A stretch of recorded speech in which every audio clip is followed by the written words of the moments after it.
Hi, I'm Brad Sugars and this is Business Basics. Today I want to take you through a very simple but very, very powerful understanding of how it is we actually create major entrepreneurial and wealth success for ourselves. You know, it's my entrepreneur's ladder. And really, this is something you have to understand in order to be able to create your future the way you want to do it in business and in wealth too, I guess. See, we start out life as an employee, right down the bottom of the ladder. Here we are as an employee, our whole job, and well, even before that you were a student, I guess. As a student you did many subjects and you're an apprentice employee. Once you got to the point of being an employee, you're now being paid. Now, what are you being paid for? Basically, you're trading time for money. Sometimes, as you get better as an employee, you'll trade knowledge for money, but most people are trading time for money. Now, here we are as an employee, and, well, there's two different words you need to understand. It's not about how much you earn, it's about how much you learn. Most people get a job and think, you know, what's my paycheck going to be? Can I pay the bills with the paycheck? If you're really smart, what you do is actually the opposite of that. If you're really smart, what you aim to do is sit down and say, you know what?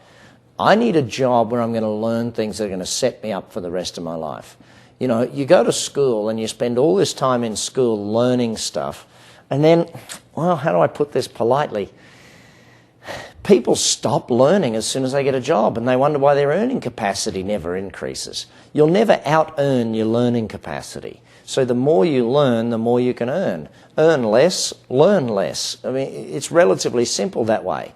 What happens if the knowledge you've got becomes obsolete? In other words, let's say you're in the carburetor manufacturing business when electronic fuel injection started. Or let's say you're the world's best expert on manufacturing vinyl records. You know, it doesn't matter. If your knowledge becomes obsolete, you have to start learning again. The thing about being a good employee and learning is that when you go into business for yourself, because an employee is basically an apprentice business owner, that's your job as an employee. The challenge is most people as an employee do only one subject. You know what I mean by that, studying. You know, if you're an engineer for 20 years, it doesn't give you 20 years business experience, it gives you 20 years engineering experience. So when you go over to be in business for yourself, you still don't have much experience. You've only got experience in one area of the business. The trade of the business is one single aspect of it. Sales, marketing, legal, finance, accounting, all of these, purchasing, IT, these are all areas that you need to become good at to be a good business owner. And people say, oh, I can hire people to do that. Well, not in the beginning you can't in most cases.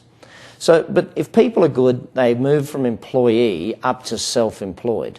Now, a self-employed person, they live on what I call the seesaw. It's like find some work, do the work, find the work, do the work, find the work, do the work. And that's what your cash flow looks like, up and down all the time. See, being self-employed means it's just you. You're the only one there. If you don't do it, nobody does it. And it's really interesting to watch people at self-employed, because the majority of people at self-employed end up making a silly statement of, well, this is all too hard, I'm just going to go back and get a job. You know, and they wonder why that it didn't work. Well, the fact remains that if, as an employee, if you'd done different subjects, and what I mean by that, you'd done some work in sales, you've done some work in marketing, you've done some work in accounts, you've done some work in purchasing. If you've done different jobs, then all of those different jobs will lead to more knowledge, so that when you get into self-employed, when it is just you, you've got enough knowledge of how to do it.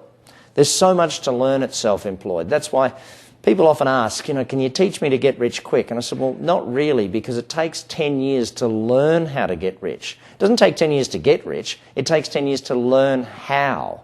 That's what takes the time in developing wealth. So, but ultimately, though, some people do move from self-employed up to manager. So now no longer are they just themselves, they've employed some others. Problem is, many make the mistake of employing a relative first time round, or a friend who's out of work, and wonder why it's not working out the way it should have. Look, the key to employing people is employ people who are better at the job than you are. You know, that's your goal in life. Don't employ people you can train, employ people who can train you. If they're better at it, then you don't have to do it anymore. Now, it won't always be the case. Even if they are only 80% as good as you, you've still got to focus on getting the best results you can out of the people you hire. Again, you move to the level of manager, There's a whole bunch of new things to learn.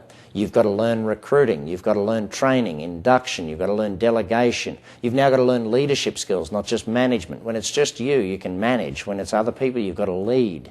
So here we are now at the level of manager. Again, it was the seesaw at self-employed. At manager, it's more like the merry-go-round. It's round and round in circles, putting out the fires of all of the people you employ.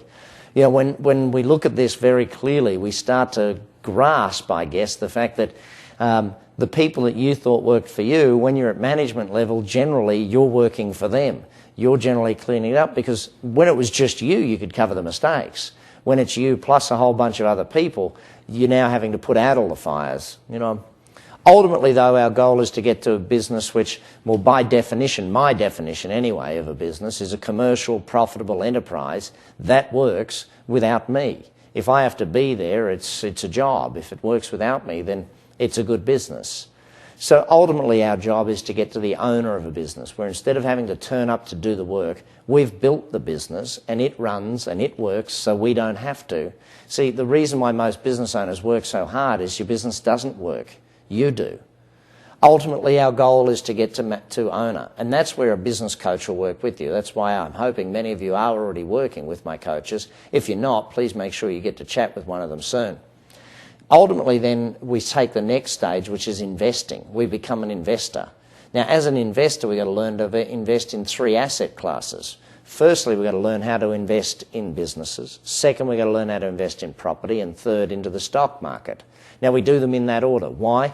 There's many reasons why. I'll give you a couple of the simple ones, though. Firstly, our aim in life is to produce cash flow. Business is the best cash flow investment that there is. Secondly, we don't want to dive into the fastest strategies first. The stock market is extraordinarily fast moving, and if you do things wrong, it can cost you very, very, very big. You know, ultimately, we've become an investor. We've learned those 3 asset classes. Now, what is an investor about? An investor is someone who's buying investments. As an investor, you're putting your money into other deals. Now, our goal in moving to entrepreneur, the top level of this ladder, is to no longer be doing it with our money where we're buying deals. Now it's to be putting deals together for other people to buy into. So instead of buying investments, we're now selling investments to other people. So where in business you might have had your own business or bought into other companies, now you've built it to a stage where you're taking it public. You're floating the company, doing an IPO and selling the shares. In property, instead of buying properties, you're now developing and selling properties.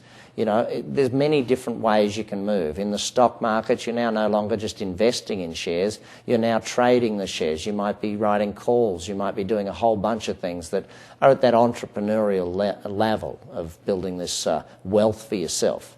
You know, it's relatively simplistic, but hopefully you've gotten the picture. We start out as an employee. Our job is an apprenticeship to becoming a business owner. When we get into business ownership, our job with the first 1, 2, 3, 4, 5 businesses is an apprenticeship to ultimately find a global business that we can take public. That's the aim of the game. I'm Brad Sugars, and this is Business Basics.